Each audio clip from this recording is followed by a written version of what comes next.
राधे, जय श्री कृष्णा। दोस्तों, किशोरी क्रिएशन से मैं सपना शर्मा आप सभी का हार्दिक स्वागत करती हूँ आपके अपने चैनल पर। दोस्तों, वैशाख का पवित्र मास चल रहा है और उसमें आप जो है वैशाख महात्म्य की रोजाना कथा का श्रवण कर रहे हैं। यदि आपने मेरे वीडियोस को नहीं देखा है, मेरी कथा को नहीं सुना है, तो आप उसको मेरे चैनल पर जाकर देख भी सकते हैं और श्रवण भी कर सकते हैं। मैं उनके लिंक जो है डिस्क्रिप्शन बॉक्स में डाल दूंगी। आइए सुनते हैं वैशाख मास महात्म्य का 18वां अध्याय है। व्याग बोला, हे मुनि, मुझ पापी और दुष्ट बुद्धि पर आपने बड़ी दया की है। हे साधु, मैं आपका शिष्य हूँ, मेरे ऊपर दया करके ऐसा उपदेश कीजिए जिससे मेरी बुद्धि दुष्ट हो और अनर्थ कार्य करने में प्रवृत्त न हो। व्याघ्र की ऐसी बात सुनकर मुनि बोले, हे व्याघ्र, यहाँ धूप बहुत सताती है, न छाया है न पानी है। कहीं दूसरी छाया की जगह में चलकर जल पीकर स्वस्थ चित्त होकर तेरे विष्णु भगवान के भाद्र मास के महत्व में जो पाप नाशक है का वर्णन करूंगा। मुनि की यह बात सुन व्याघ्र वहां से थोड़ी दूर पर एक निर्मल सरोवर पर ले गया, जहां पर जल के बीच बगुला, राजहंस आदि मगरमच्छ आदि सरोवर में शोभा दे रहे थे। कुमुदनी, कोकनद आदि अनेक प्रकार कमल शोभा दे रहे थे। भौरे गुंजार रहे थे, पक्षी कलरव कर रहे थे। किनारे पर बांस के वृक्ष तथा बड़, कदम, इमली तथा सुगंधित वृक्ष आदि चारों ओर सुशोभित हो रहे थे। वन के हाथी, हिरण, शूकर, सिंह, सुर, गाय, खच्चर आदि विचर रहे हैं। बंदर, लंगूर आदि छलांग मार रहे हैं। प्रचंड पवन के वेग से वृक्ष झुक चुके हैं। मुनि ने उस रमणीक सरोवर में जाकर स्नान किया और वस्त्र धारण कर नित्य कर्म पूजन आदि से निवृत्त हो फल खाए। फिर शंख मुनि सुखपूर्वक बैठ व्याघ्र से पूछने लगे, तुम कौन से धर्म को सुनने की इच्छा करते हो? यह धर्म बहुत है और उनके करने की विधि भी अलग अलग है। इनमें से वैशाख धर्म थोड़ा है मगर अत्यंत फलदायक है। तेरे मन में जो पूछने की इच्छा हो वो पूछ। कर व्याघ्र बोला, हे महाराज, मुझे कौन सा कर्म करने से तमो गुणमयी है व्याघ्र योनि मिली? किस कर्म से मेरी ऐसी बुद्धि हो गई जो महात्मा की संगति हुई?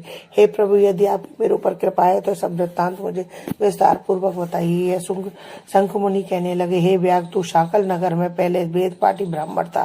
तेरा नाम स्तप था। श्री वत्स गोत्र में तेरा जन्म हुआ। एक वैश्या से तेरा प्रेम था। उसी की संगति के दोष से तू नित्य कर्म का परित्याग कर शूद्र के समान घराता था। इस प्रकार तुझे आचारहीन दुष्ट ने धर्म क्रिया त्याग दी, किंतु तेरी स्त्री ब्रह्माणी बड़ी रूपवती थी। वह वैश्या सहित तुझे नीच की सेवा किया करती थी और तुम दोनों की आज्ञा में लगी रहती थी। जब इसी तरह सेवा करते करते बहुत समय बीत गया, तब एक दिन तूने भैंसे का दूध और मूली खाई और शूद्री के भक्षण करने की वस्तु निष्पाप और तिल खाए। इस अपथ्य भोजन से तुझे दस्त और वमन होने लगी और दारुण भगंदर रोग हो गया, जिससे घोर वेदना होने लगी। तब तक घर में धन रहा जब तक वैश्या भी रही। फिर सब धन खत्म हो गया तो वह वैश्या तुझे छोड़कर चली गई। तुझे अत्यंत घोर घृणा उत्पन्न हो गई और रोग में अत्यंत दुखी दीन वाणी में व्याकुल चित्त हो रोता हुआ ब्राह्मणी से कहने लगा, तू मेरी रक्षा कर। हे सुंदरी, मुझ पापी ने तेरा कुछ भी उपकार नहीं किया। जो गृहस्थ प्राणी अपनी भार्या का मान नहीं करता वे 15 जन्म पर्यंत नपुंसक होते हैं। हे महाभागु, रात दिन साधु महात्माओं से निंदित हो। तेरी अवज्ञा करने से मैं पाप योनि में पड़ूंगा। मैं तेरे विनीत भाव पर भी क्रोध के मारे जलता हूँ। तब उसके स्वामी ने ऐसा कहा। तब वह हाथ जोड़कर बोली, हे कांत, तुम मेरे पति दीनता और लज्जा मत करो। मैंने आपके ऊपर कभी क्रोध नहीं किया। मैंने पूर्व जन्म में यह पाप किया, उसके भोगने में कुछ दुख नहीं है। ऐसे दुखों को सहन करें, यही साध्वी स्त्री और उत्तम पुरुष है। अपने पिता और भाइयों से धन लाकर और क्षीरसाई विष्णु भगवान की पूजा और तेरी सेवा शुश्रूषा में लगी रही। दिन रात मलमूत्र धोकर शुद्ध करके तेरे जो कीड़े पड़ गए थे उन्हें धीरे धीरे निकालती रही। रात दिन नींद त्याग तेरे दुख में दुखी होकर रहने लगी। कहने लगी, हे पितृश्वरों, तुम मेरे पति की रक्षा करो, रोगहीन और पापहीन करो।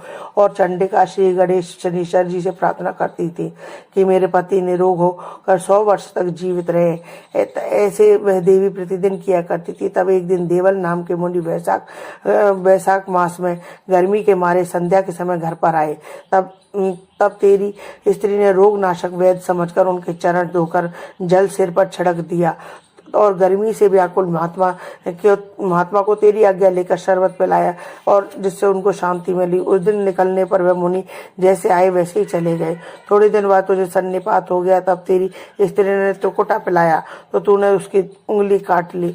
और तेरी दांती बीच गई। तू अपनी सुंदर शैया पर उसी वेश्या का ध्यान करता हुआ मर गया। तेरी रूपवती स्त्री ये देखकर अपने कंकड़ बेचकर बहुत सा ईंधन लाई, विशाल चिता बना, बीच में तुझे रखकर रोग पीड़ित शरीर का अग्नि संस्कार किया। स्वयं भी उसी अग्नि में जलकर सती हो गई।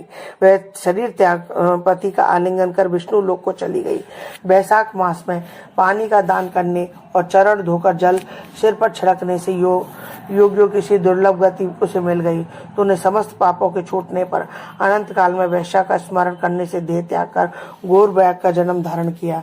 तुझे सदा हिंसा प्यारी रही, चित्त में सदा उद्वेग रहा। तूने वैशाख मास में शरबत पान कराने की आज्ञा दी। मुनि के चरण धोने का पापनाशक जल मस्तक पर छिड़का, उससे तेरी बुद्धि ऐसी बुद्धि हुई और सत्संगति प्राप्त हुई। तूने संपूर्ण सुखों के हेतु धर्म पूछे। इस प्रकार तेरे पूर्व जन्म में किए हुए जो पाप और पुण्य कर्म मैंने दिव्य दृष्टि से देखे वे सब तुझे बता। अध्याय समाप्त। अब दोस्तों, यदि आपको मेरा ये वीडियो पसंद आए तो प्लीज मेरे वीडियो को ज्यादा से ज्यादा लाइक और शेयर करें। यदि आप मेरे चैनल पर नए हैं तो चैनल को सब्सक्राइब करना ना भूलें। पास ही में बेल आइकन को दबाएं जिससे मेरे आने वाले हर नए वीडियो का नोटिफिकेशन आपको मिल जाए। जय श्री कृष्णा दोस्तों।